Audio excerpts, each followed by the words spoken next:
Selamat datang lagi di sesi penyelaman mendalam kita. Oke, kali ini kita bakal gali satu topik yang mungkin personal banget ya buat sebagian dari Anda. Soal mengatasi siklus PMO. Itu loh, pornografi, masturbasi, orgasme yang kadang rasanya jadi kompulsif gitu. Nah, sumber-sumber yang Anda kasih ini, wah, beragam banget. Ada dari sisi studi otak, terus kekuatan komunitas, sampai ke perspektif spiritual juga. Jadi misi kita sekarang nih, kita bedah bareng-bareng ya. Kenapa sih ini bisa jadi masalah? Terus dampaknya apa aja? Dan yang penting, strategi apa yang efektif buat berhenti? Semuanya kita rangkum dari materi Anda. Tadi satu hal penting di awal nih. Kita ngomongin PMO yang jadi masalah kalau udah kompulsif, udah mulai ganggu kehidupan sehari-hari, hubungan, atau ya kesehatan mental Anda lah. Ini bukan soal ngejudge masturbasi sebagai hal normal, ya, tapi fokusnya ke penggunaan yang kompulsif, terutama yang nyangkut sama pornografi. Betul sekali. Dan pemahaman ini krusial banget. Fokusnya itu bukan semata-mata pantang total, tapi lebih ke gimana Anda bisa dapat kembali kendali atas perilaku kompulsif yang bikin stres itu. Jadi yang menarik di sini tuh pergeseran pola pikirnya. Dari rasa bersalah menuju ke pemulihan kontrol dan ujung-ujungnya hubungan yang lebih sehat sama seksualitas diri sendiri. Oke. Mari kita mulai dari akarnya deh. Kenapa sih PMO ini bisa begitu mencengkeram gitu ya? Sumber Anda kan nunjuk ke dopamin nih. Angkanya itu loh cukup bikin kaget ya. Pornografi katanya bisa picu lonjakan dopamin sampai 250% lebih tinggi dari seks alami. Wah, itu kan benar-benar kayak ngebajak sistem reward otak kita ya nggak sih? Tepat sekali. Dan pembajakan itu ya ada konsekuensinya. Otak kita jadi kayak kebal gitu loh, kurang sensitif. Desensitisasi namanya. Akibatnya, Anda mungkin butuh stimulus yang lebih baru atau lebih ekstrim cuma buat ngerasain kepuasan yang sama kayak dulu.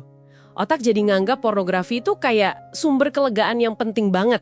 Ditambah lagi aksesnya sekarang kan, instan, gak terbatas. Nah, kombinasi ini nih yang bikin siklus adiksi yang kuat banget secara neurokimia. Ini bukan lagi soal kurangnya niat atau tekad semata, tapi udah jebakan di otak. Iya. Bahkan disebut juga ada perubahan fisik di otak ya. Kayak penurunan materi abu-abu itu kan penting buat mikir kompleks sama konektivitas di area otak yang ngontrol keputusan dan impuls itu berubah. Mirip sama yang terjadi di adiksi zat lain gitu ya? Iya, mirip. Makanya mah heran kalau banyak yang ngeluhin kabut otak atau brain fog, jadi susah konsentrasi, kontrol impulsnya juga jadi lemah. Wah, ngeri juga ya dampaknya. Dan satu lagi yang perlu dicatat, pas mau mencoba berhenti, sumber Anda juga nyebutin soal gejala penarikan atau withdrawal. Dan ini nyata loh gejalanya. Bisa fisik kayak sakit kepala, capek banget, susah tidur. Bisa juga psikologis, kayak cemas berlebihan, depresi ringan, gampang marah. Oh gitu ya? Iya, ini mirip banget sama adiksi zat dan nunjukin seberapa kuat sih cengkeraman PMO ini di sistem saraf kita. Tapi untungnya gejala ini biasanya sifatnya sementara kok. Oke. Nah, ini menarik nih. Di tengah pergulatan neurokimia yang kayak gitu, sumber Anda justru banyak banget ngebahas soal peran komunitas. Platform kayak Novap atau forum di Reddit kayak Arpon Free itu disebut-sebut jadi tempat penting buat berbagi cerita, saling dukung gitu. Kayaknya ngerasa nggak sendirian itu penting banget ya dalam proses ini. Penting banget. Justru itu salah satu kuncinya. Komunitas ini sering nawarin strategi-strategi praktis yang lumayan efektif. Misalnya ada tantangan kayak 90 hari tanpa PMO gitu. Terus ada sistem akuntabilitas kayak saling check-in rutin. Atau ada juga yang pakai pelacak kemajuan kayak lencana hitung hari gitu. Pendekatan yang kayak gamifikasi ini ngasih struktur sama dukungan sosial.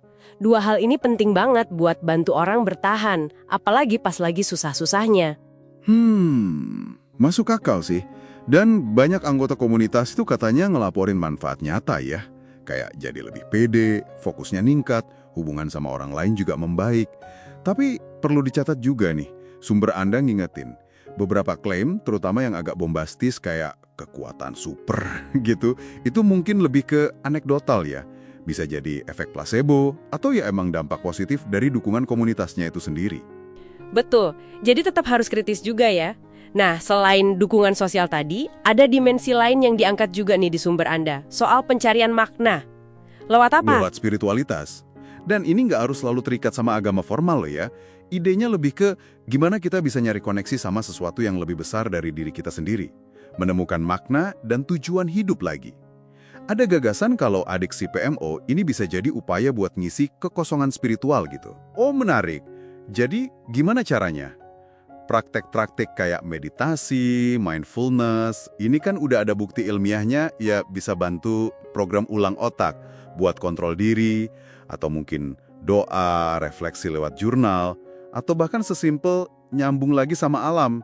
Itu semua bisa bantu ngelola dorongan, numbuhin rasa damai di dalam, terus ngatasin rasa malu atau bersalah yang mungkin ada. Jadi kayak ngebangun fondasi dari dalam gitu ya. Persis. Ini bantu kita nyelarasin lagi perilaku sama nilai-nilai inti yang kita pegang. Jadi fondasinya lebih kuat buat pemulihan jangka panjang.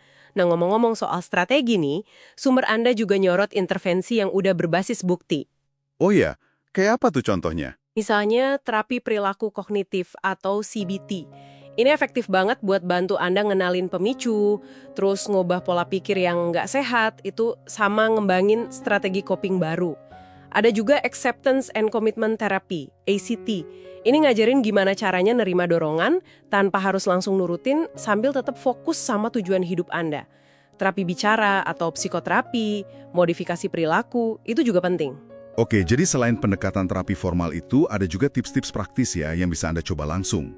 Kayak tadi disebut, mulai dari sadar diri dulu, kenali pemicunya apa. Terus, bikin batasan yang jelas. Mungkin blokir situs, atur waktu pakai gadget, ganti juga kebiasaan PMO itu sama aktivitas lain yang lebih sehat. Olahraga, hobi baru, ketemu temen. Terus, ya itu tadi, manfaatin dukungan komunitas. Dan yang gak kalah penting, siap-siap kalau ada gejala penarikan. Ini kayak punya panduan langkah demi langkah gitu ya. Tepat sekali, udah ada kayak peta jalannya lah. Dan tujuannya apa sih dari semua ini? Nah, sumber Anda itu penuh sama cerita-cerita transformasi positif. Kualitas hidup disebut jadi jauh lebih baik. Pikiran lebih jernih, fokus dan motivasi balik lagi. Tingkat energi juga naik. Hubungan personal juga katanya bisa pulih loh. Jadi lebih otentik, lebih intim, karena otaknya udah nggak dibajak lagi sama stimulus artifisial dari pornografi itu kan.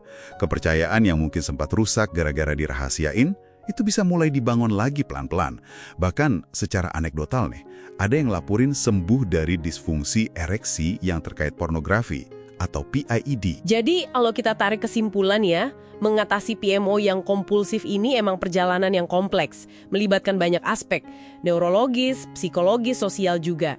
Tapi yang paling penting, sumber-sumber Anda ini nunjukin dengan jelas banget, pemulihan itu sangat mungkin dicapai. Lewat apa? Kombinasi strategi, pemahaman ilmiahnya, dukungan komunitas yang kuat, dan seringkali penemuan kembali makna lewat pendekatan spiritual tadi. Iya, pesan utamanya kayaknya itu ya. Ini bukan sekedar kebiasaan buruk yang bisa dihilangin gitu aja. Tapi sebuah kondisi yang bisa dipahami dan yang terpenting bisa diatasi.